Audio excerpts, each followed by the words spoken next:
Quite a spectacular dawn this morning. Just taking Snoop down to the beach for a bit of a walk around. I'll flip the camera over to show you what we've got going on. It's a low tide morning down there, so the sun's still coming up quite far over to the right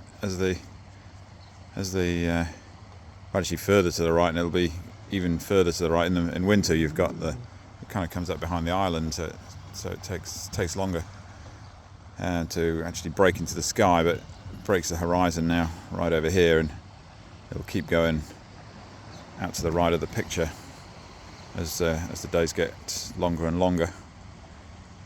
Some people just putting their little boat in there for a bit of a fish. It's popular dog walking time. You've got a couple of swimmers out there somewhere. The ocean swimming's really popular here. I can't say it's really caught on for me. I do quite like swimming in the sea a little bit sometimes, but yeah, these guys are hardcore. Eh? You get them down here at like 6-7 in the morning, even in winter when it's barely light. And most of them are quite old, like, you know, older than me, most of them that I see. I see them when I'm out paddleboarding. They kind of congregate around the buoys waiting for the slow ones. They're all a dead friendly bunch. They keep inviting me along. So I should join them. Maybe I will one day. Looks like a refreshing way to start the day, but then you can't do everything. If you've got a dog to walk, and you've got my paddling sports and cycling and all that to carry on as well, so there's only so much you can pack in. I guess when they're retired, they've got no better way to start the day probably than having a splash around with your friends and going for a coffee. It's meant to be good for your mental state, so yeah. So this is where we've had a lot of cliffs falling down. See all the white bits? That was mostly all green until a couple of years ago. You can see there's a patch there which is a bit odd.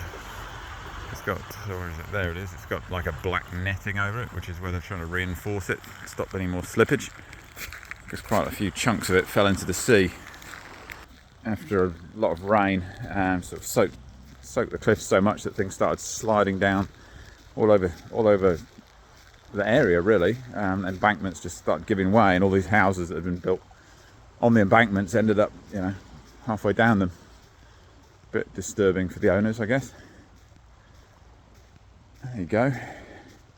So this, at the moment, I'm kind of flying solo this weekend. Brooke's in Australia studying, of course. She's coming back for Christmas. Luke, as we know, is in India. Annalise has gone to Australia to see Brooke, partly because Brooke's coming back for Annalise's birthday in the start of December, but we haven't told Annalise that, so she doesn't think she's going to see her till a bit nearer Christmas. So, because she misses her so much, she booked a flight to go and see her. It's about 3 hours. It's like flying to Spain, really, flying to Sydney from here. So they're having a girls' weekend in Sydney, but she's going to see her pretty soon anyway. She'll be back for the 5th of December, which is the day before Annalise's birthday. So it's just me and Jude at the moment, who's just finishing his exams for his year 12, which is like the equivalent of lower 6th in the UK.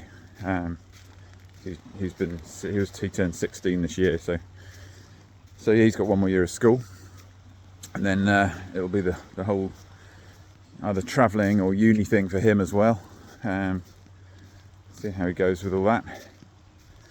Yeah, so that's kind of where we're at with everything at the moment.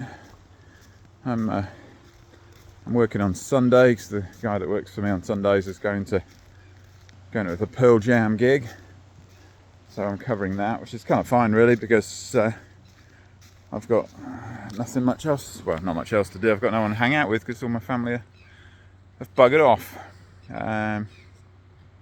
Yeah, so yeah, I hope this finds you as well as we can be expected. I'll give you a shout soon, so we can actually have a bit of a natter in real life as well, instead of just having me rambling on about things. But I'll fire this off to you too, and hopefully they're giving you a bit of entertainment, a little bit of an insight into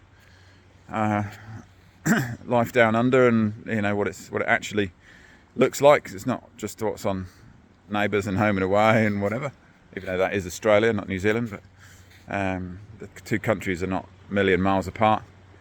Although personally, I think New Zealanders are a nicer bunch than the Aussies, if I'm brutally honest. But there you go. They do have better weather, but then this country is full of things that try to kill you. Whereas New Zealand, no crocodiles and no killer jellyfish, and nothing like as many dangerous sharks. Or that they're not totally absent, but you get it's pretty rare that there's a nasty encounter over here. So yeah, which is always a good thing, because who wants to be eaten by a shark in the morning? Probably not me. All right, take care. Love you. Bye bye.